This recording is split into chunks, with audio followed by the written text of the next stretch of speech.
magharap sa hamon sa ikalawang pagkakataon.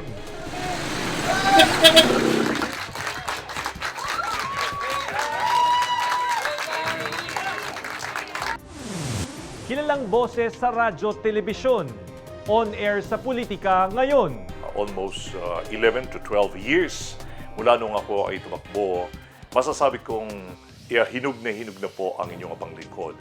Mas matindi po ang ating pagnanasang ma-spread natin ang ating intensyon para makatulong sa sambayan ng Pilipino.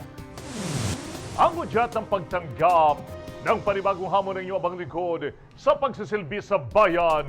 Ito po si Paring Ray. Ang mga karanasan at tagumpay sa loob ng 4 na dekadang pananatili bilang broadcaster, ating ilalahad. Ako naman ang inyong kasangga, JR Langit. Ang lahat ng yan ngayong hapon sa ating Kasangga Mo Langit. Kasangga mo ako, di kita iiwan. Kasangga mo ako, nasaan ka man.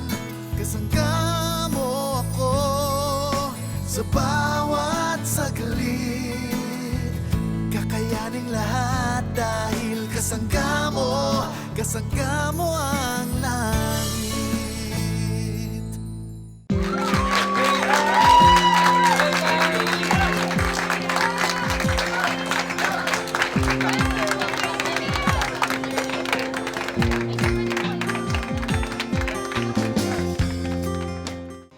Ang pinakamataas na karangalan sa larangan ng broadcasting ay ginawad sa inyong kasangga.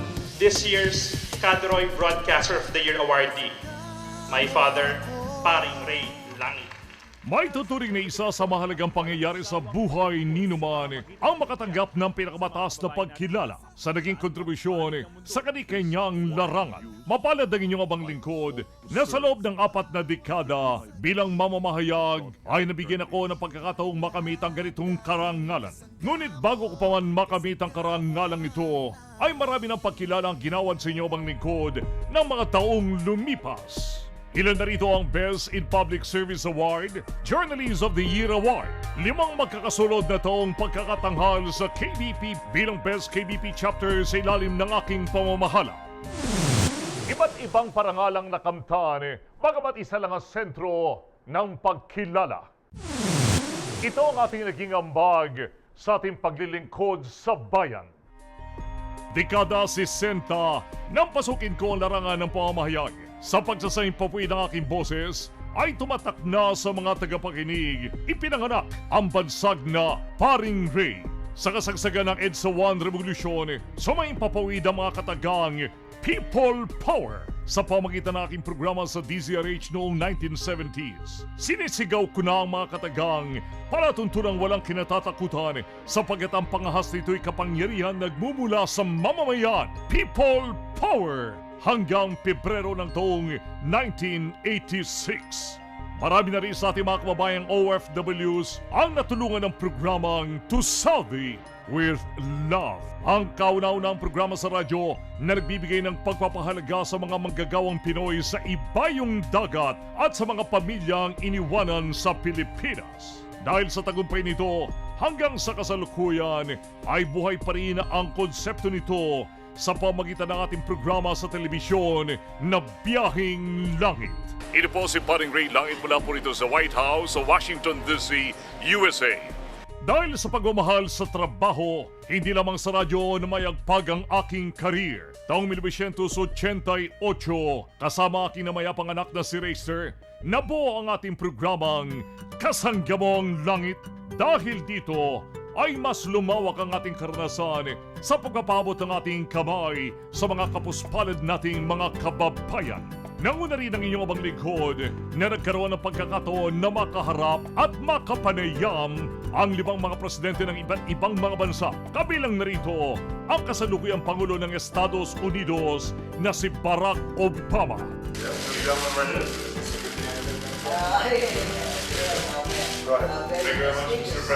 Minsan na rin sinubok ng pagkakataon ng ating katatagan nang iharap ang kamatayan ng ating anak na si Racer.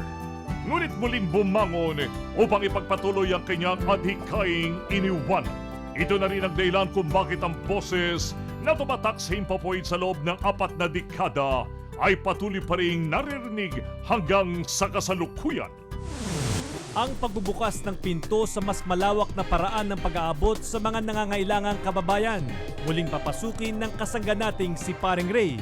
Ang unang hakbang patungo rito, kanya nang sinimulan. Tunghayan ang detalye sa pagbabalik ng Kasangga Mo ang Langit. Ray Langit! Hi! Hello!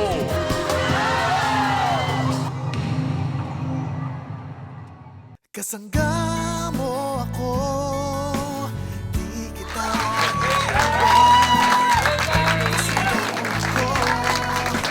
nasaan ka man. Kasangga mo ako, sa bawat saglit. Sa kabila ng natamasang rurok ng tagumpay, ang kasangga nating si Paring Ray muling susubok sa hamon ng panibagong larangan. November 30, 2009, ang araw ng pagsusumite ng ating kasanggang si Paring Ray ng kanyang Certificate of Candidacy, hudyat ng kanyang partisipasyon sa darating na halalan. Bago magtungo sa tanggapan ng COMELEC, isang misa ang dinaos ng pamilya at malalapit na kaibigan sa Manila Memorial Cemetery.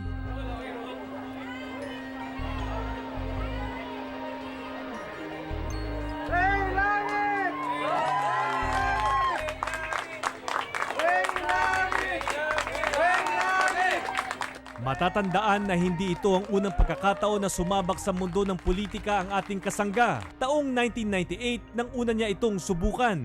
Malaki po ang pagkakaiba dahil nung una medyo maliit lang po yung organization na nasamahan natin. Bagamat ang ating intensyon ay almost the same. Ngunit sa pagkakataong ito, isang malaking partido ang nagbukas ng pinto upang mapabilang ang ating kasangga. Almost 11 to 12 years mula nung ako ay tumakbo, masasabi kong hinug na po ang inyong abang lingkod. Mas matindi po ang ating pagnanasang ma-spread natin ang ating intensyon para makatulong sa sambayan ng Pilipino. Ang higit na pagkakaunawa natin sa mga pangangailangan ng bawat isang Pilipino. Doon sa naisakatuparan po nating pakipag-ugnayan sa kanila, mas higit nating naunawaan ang kanilang mga priority sa mga panahong ito.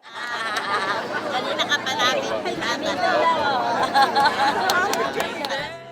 Ito po ay mga elementong masasabi kong higit na nagpalawak sa aking kaisipan, kapatiran at damdamin para makapaglingkod po sa sambayan ng Pilipino. And not to mention, of course, ang pagtataguyod po ng iniwan ng advokasya ng aking anak na si Richter, simulat sa pool ng kanyang itayo ang Kasangga Mo Foundation para ang kanyang outreach programs at ang kanyang pagtulong sa kapwa ay maitaguyod po ng inyong abang lingkod.